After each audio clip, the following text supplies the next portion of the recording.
Anett Andreassen is a change agent in Virvle. She has a long track record from Statsbygg, with particular focus on digitalization and sustainability. Her superpower, she also has superpowers, and it's green, by the way, is connecting people and resources across conventional silos, helping companies to utilize their data to make more sustainable decisions. And with that, let's give her a proper welcome.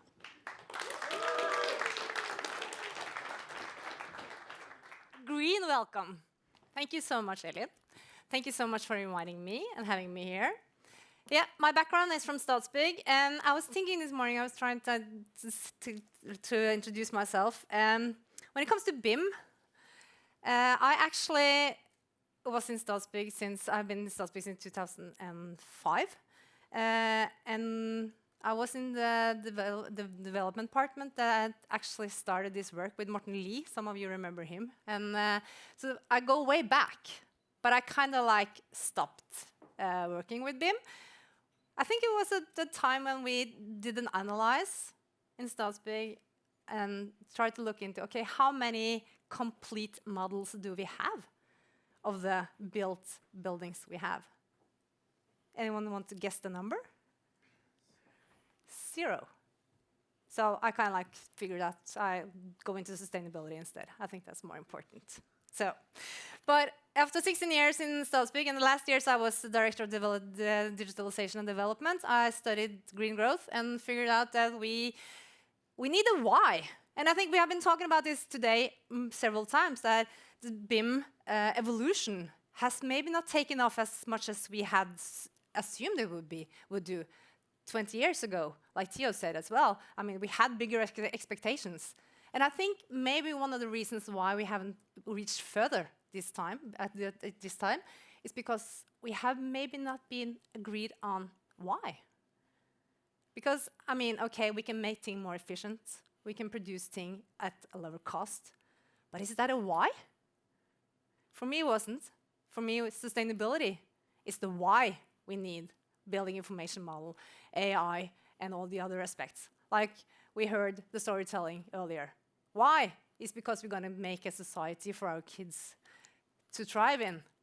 And that's why I do this work I do, and that's why I am here today. It's because, and it was interesting to say Dalai Lama is back here. He was also mentioned earlier. I think we need passion for what we are doing and why we are doing it.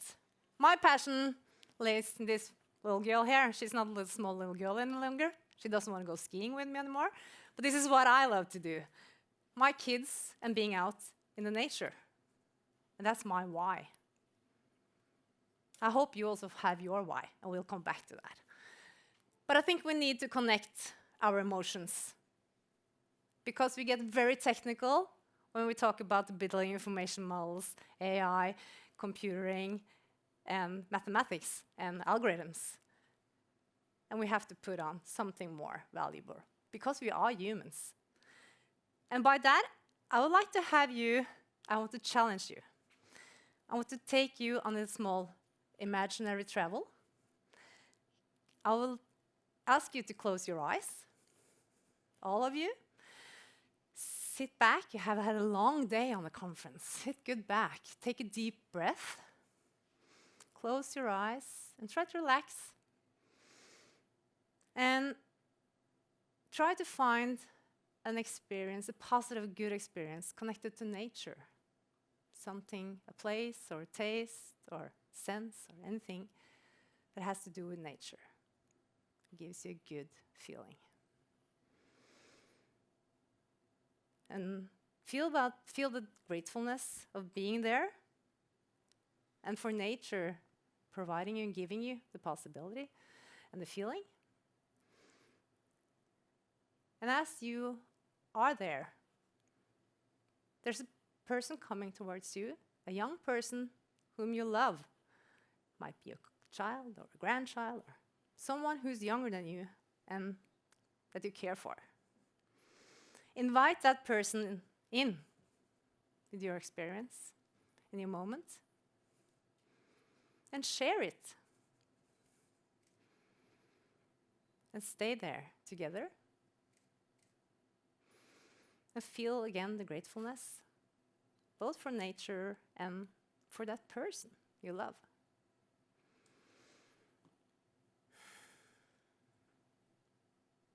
Take a deep, good breath and say goodbye. See you later. And come back here to the conference room. This is your own storytelling. And why do I do this? It's because sustainability is about having empathy with the generations coming after us. And that is not numbers or algorithms or building information models, but it's within us. And I think we need to remember that. So many people coming to me and say, oh, sustainability is just like, it's just words. Many of us feel it. I mean, you see when you go and ask, they ask the youth today, and it's falling down, the interest in sustainability. And I think that maybe because we have decoupled it from us as persons and made it so technical. And I think we need to put it back in our hearts. But at the same time, there's a lot of things happening. This one you know. Of course, the Sustainable Development Goals, you know them very good, and all of you have taken them into your companies and will live by them. And I think that's very good because it's a map. But it's still on global and national level. So how can we actually take this down? I prefer this presentation better. You see what this is? Any of you seen this before? This is a presentation from the Stockholm Resilience Center where you have the planetary boundaries in the bottom. The bottom is the Earth system.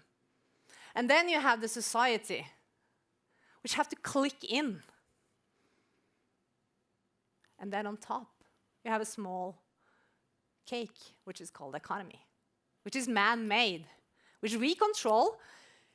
And especially, I think we have to remember that in these days, with the chaos, the financial and economic chaos, this is a man-made thing.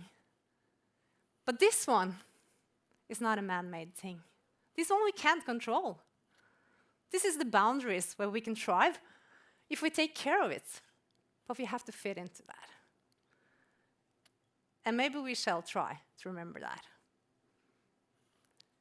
And then you have the goal 17 that goes through all of it. And that's been talking about a lot today, the collaboration. We need to collaborate. And what is our society built on? A lot on competition. And how can we actually collaborate in the competitive world? We also have to change that perspective. And how do we actually give bonus to collaboration and not competition?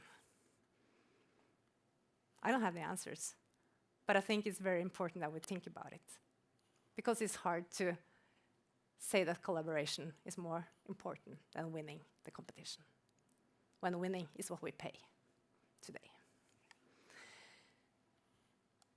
The European Union has made some very bold decisions the last years. They have done some really bold steps. Are you all familiar with this, the European Green Deal? They have said that they want the European continent to become the first continent as a climate neutral continent. That means we are going to get net zero emissions by 2050, but at the same time, we are going to decouple economic growth from resources. What does that mean? Does that make sense? That means that we shall not take out more resources than absolutely what we need, and we have to make new business models. We've been talking about business models the last presentations as well. Because today, almost all business models are based on more resource take.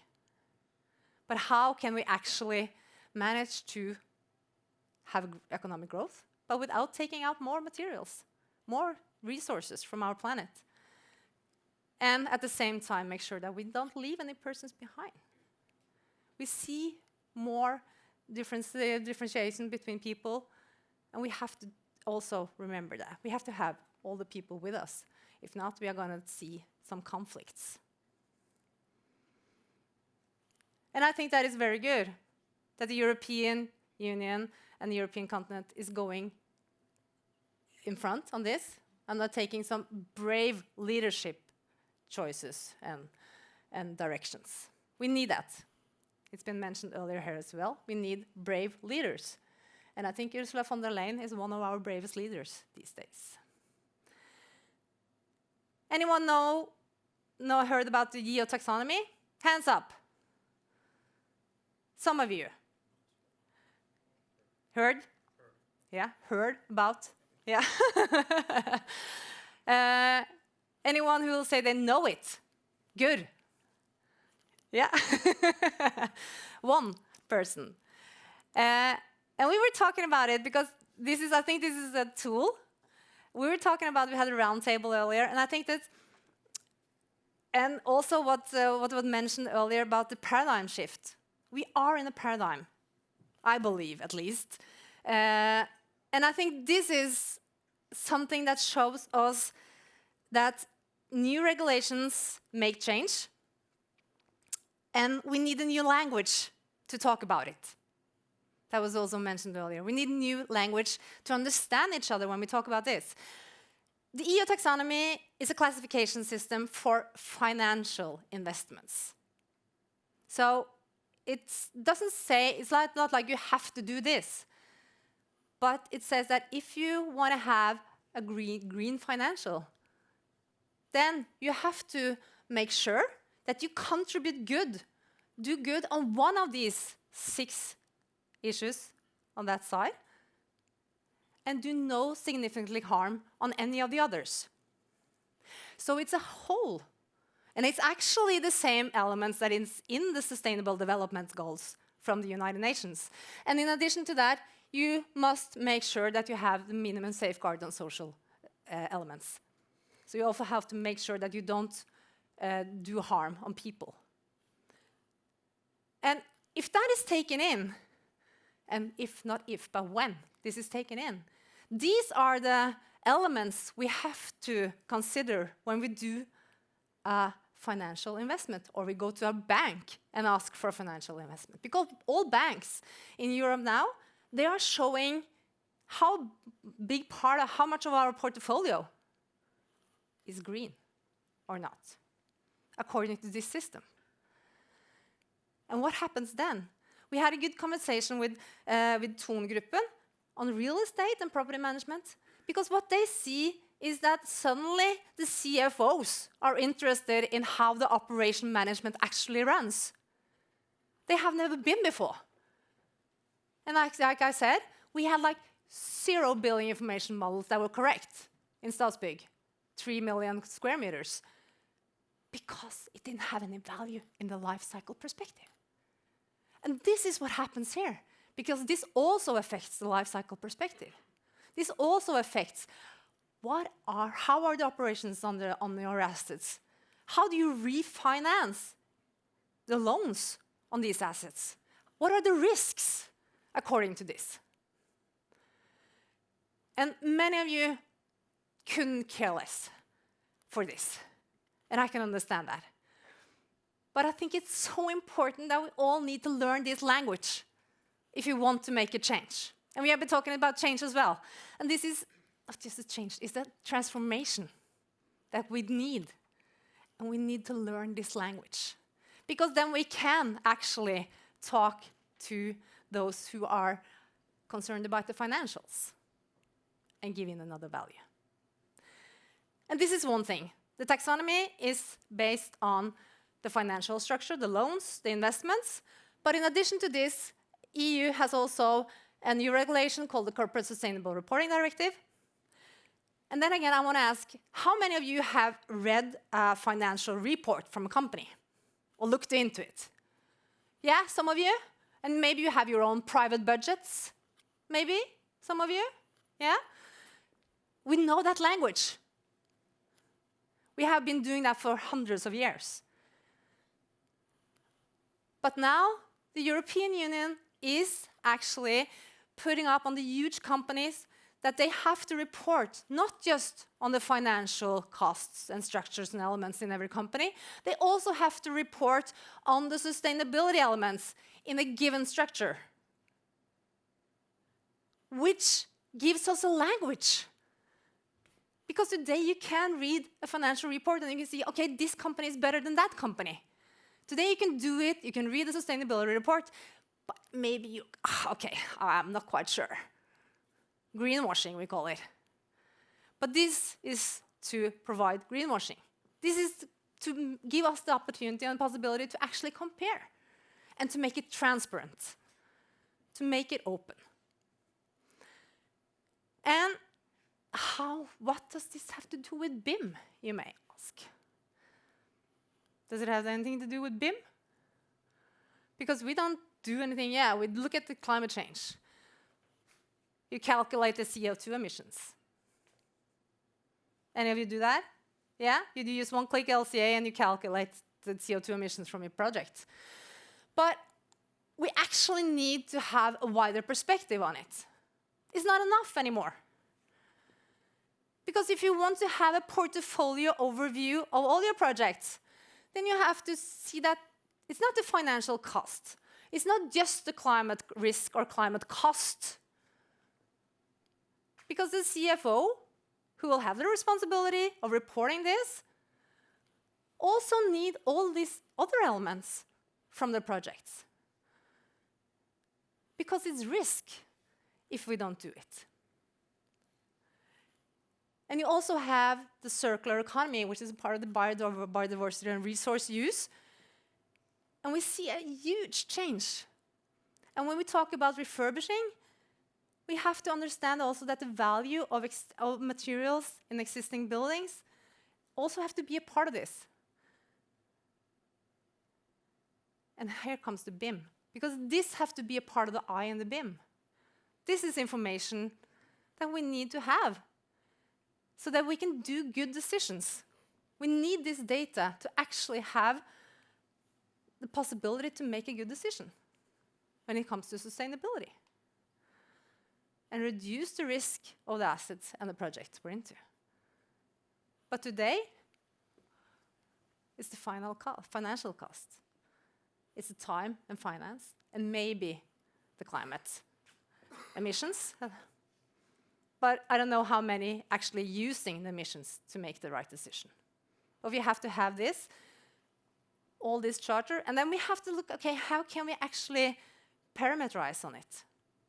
How can we adjust it? How can we actually use these parameters to optimize the project? That's my dream. That's my challenge to Symmetry, to put that up. Because your customers and your collaborators are actually doing this. This is from Stadsbygg, my old place.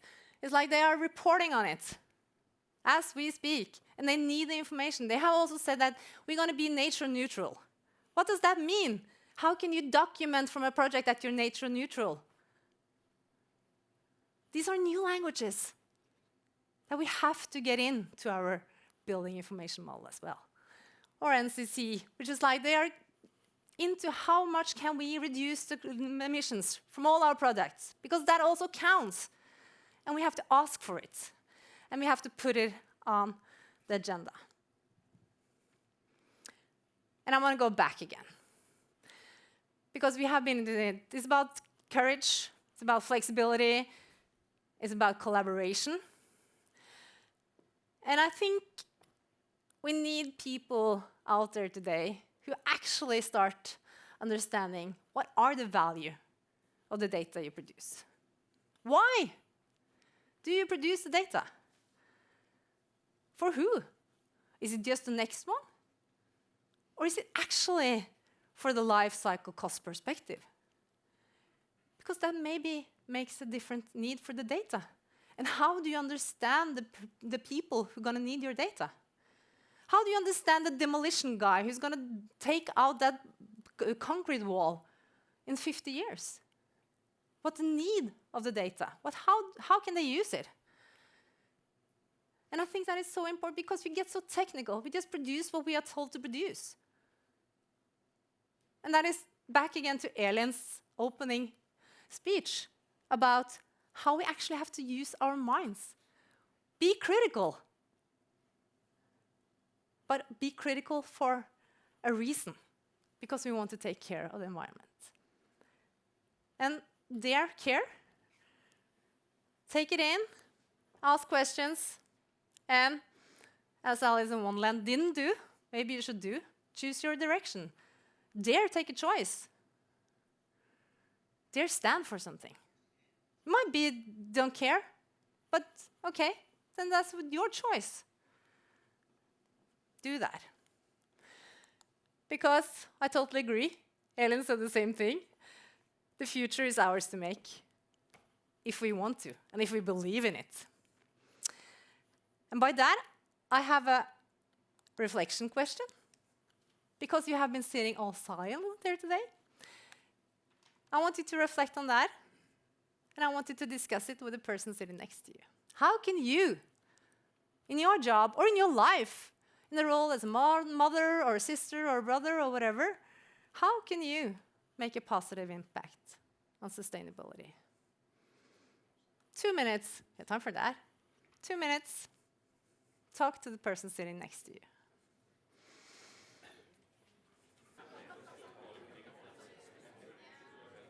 Okay.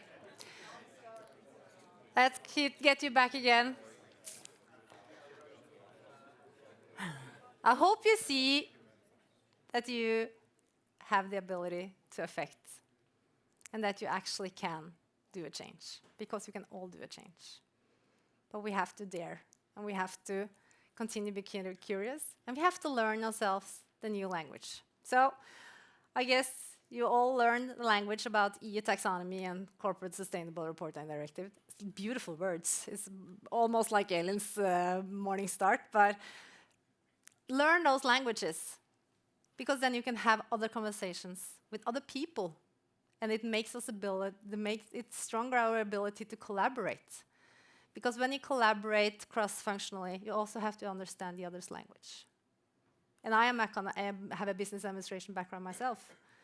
And I know that it's important for me to be able to communicate with the others, but I know that this isn't always as easy to communicate with me.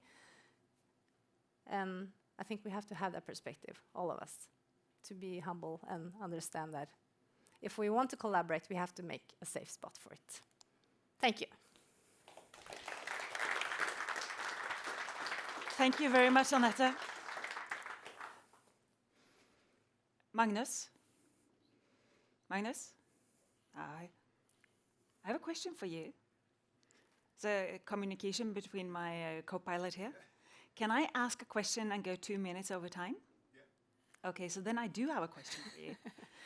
So in the current geopolitical, let's call it situation, and the looming trade wars, Europe might not prioritize sustainability that much over other issues.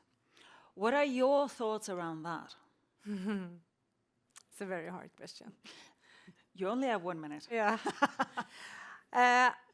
You know what? I actually, because I had a discussion with my son this morning, I said this is going to be a tough speech.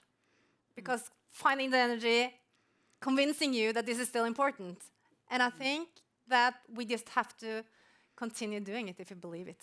And I think that it's a change, especially in Europe, because the focus has been there for some years now. The regulations are there. And there is a change. There is a big change. You can see it in several areas. Circular economy is an example. Things are really happening. And I think I still believe in it. And I think we have to believe it. And I think we have to be the positive, respectful, caring opposite to all the other. And I think that's our responsibility. Thank you. I think that was a wise answer.